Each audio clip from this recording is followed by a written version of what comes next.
Hi everyone. This little YouTube is in response to a question that was asked to me by an instructor.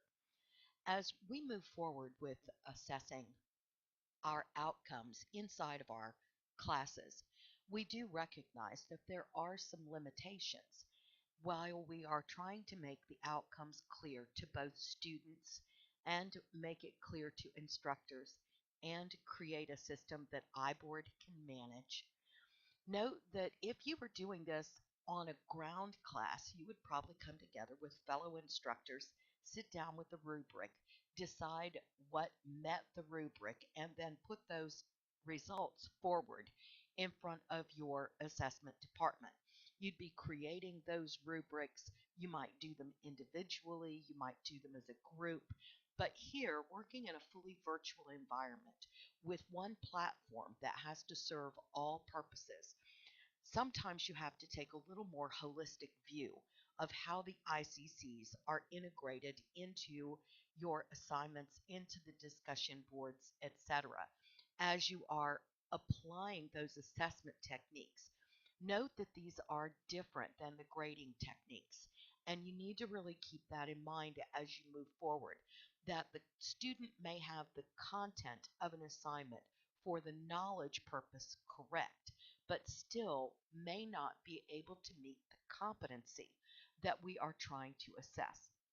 So, for instance, they may have correct assignment answers, but they may not be able to think about something in an ethical manner, or they may not be able to think about something in a globally diverse manner, or they may be able to analyze or figure out what quantitative reasoning is if you give them numbers. But if they have to come up with numbers on their own, they can't really think about how to create something that requires quantitative reasoning. So here we're using the marketing class as an example. This is the Module 4 discussion board. Now note that the student learning outcome says that it is to use in pricing a new product for a new product marketing plan. This is the SLO that applies across the board for all of the Module 4 for this quantitative reasoning purpose. And the project in the marketing program is a course long project. But here on the discussion board, where this SLO really applies as well, you kind of have to take a little bit more holistic viewpoint, because the discussion board is not asking them about their individual marketing plan that they're creating for this class. The discussion board is actually asking them to apply quantitative reasoning. So they have to go out and do a little bit of information background search. They are going to choose two retailers and explain the retailers' pricing models.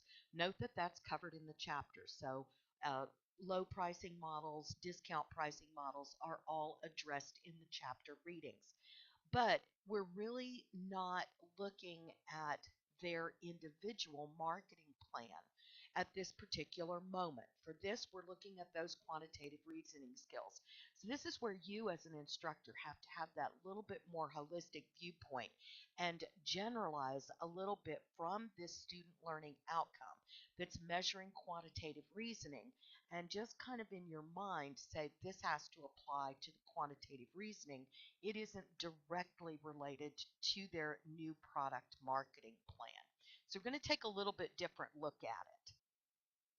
So here we are looking at the rubric that was marked for a particular student inside the class as far as the student learning outcome, and this is definitely for the discussion question. Now, I'm not looking right now at the discussion question because I don't want to reveal the instructor and the student in this case. But here you can see that we are measuring institutional core competency number 3. That is the quantitative reasoning. This lines up to the PLO, the program learning outcomes.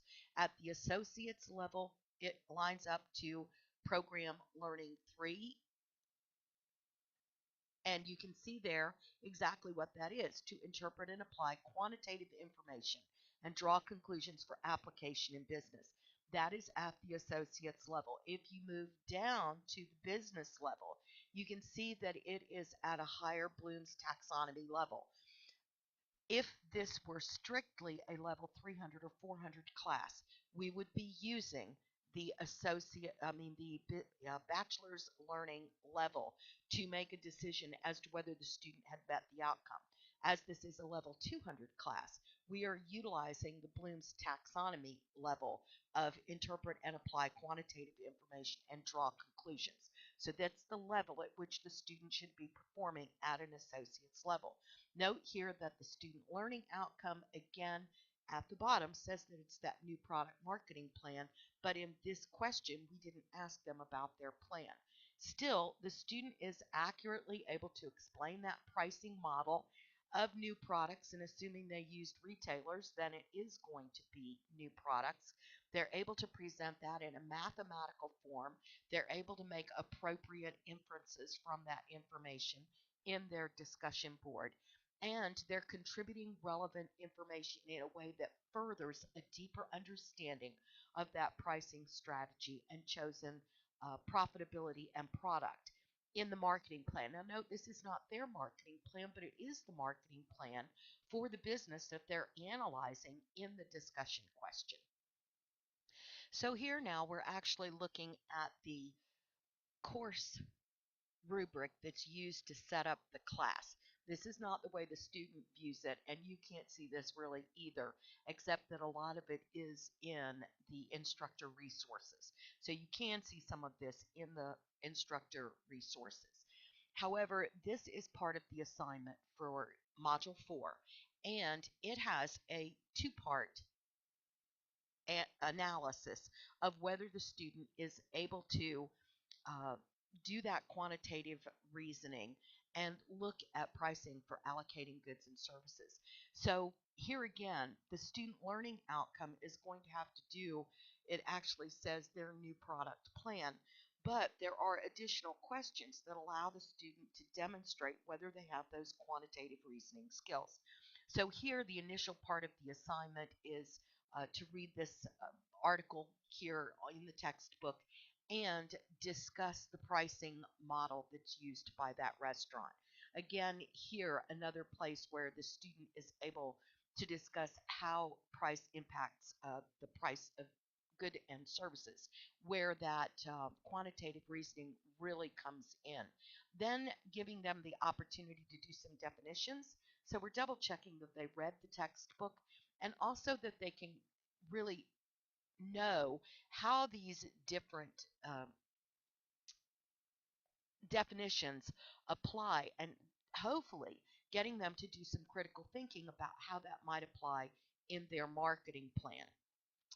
Then we're going to move down to the instructions for their marketing plan, and here you can see that they actually are supposed to create an Excel spreadsheet explaining how they arrived at the pricing model for their new product that they're developing as part of the course long project. So then here inside of the rubric that we're using, it's actually got the student learning outcome here. And I'm going to show you that on iBoard in just a minute. And we also have another one that says compare different pricing strategies and select legal and ethical pricing strategies when pricing product for new marketing plan. Note that in this SLO, we are not testing the quantitative reasoning. With this one actually applies to the ethical issues and the legal issues when they are pricing a new product. So this one probably will apply directly only to their marketing plan. So here we are in iBoard actually taking a look at the student learning outcomes for this same assignment with Module 4. So here we're looking at how well the student was able to use quantitative reasoning skills.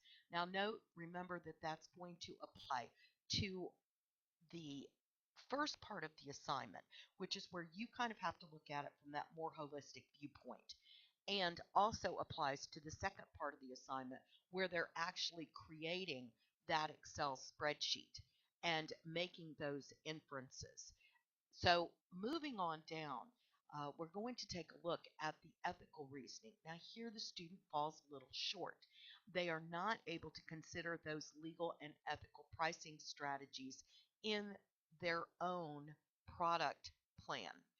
And so, which is where the question actually arose in their instructions for their assignment.